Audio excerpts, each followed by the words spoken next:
here now at the International Trumpet Guild Convention. In about an hour and a half, I'm going to be doing a clinic.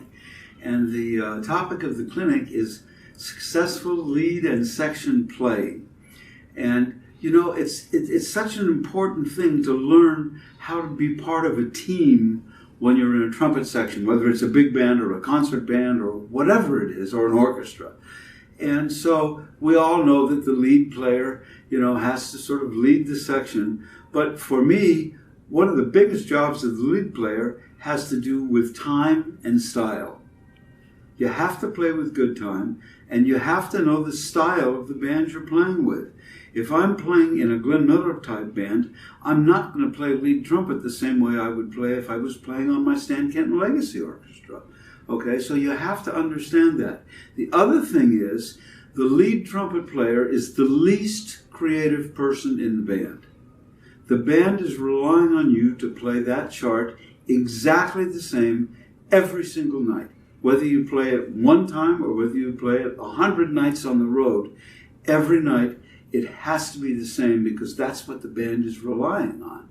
The other thing is that as a lead trumpet player, your best friend or your worst enemy is the second trumpet player. You know, because they might be thinking, oh, I should have been the lead player. So don't be afraid to pass parts, because you keep your section happy. Let some other people play some of the lead charts. Maybe they're some of the easier lead charts.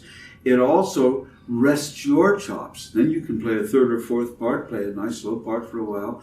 But it keeps your second trumpet player and the other trumpet players happy that they get a chance to play some lead. Because that second trumpet player, if he's playing a little too loud or too soft, or he's not following your time, boy, that second trumpet player can do your chops in.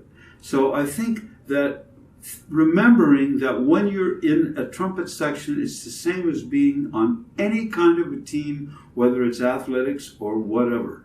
And the third and fourth trumpet players are just as important. In fact, you build the section on the fourth trumpet player, not the lead player. Lead player's got it easy. Maybe you're playing up high, but you're just playing the melody.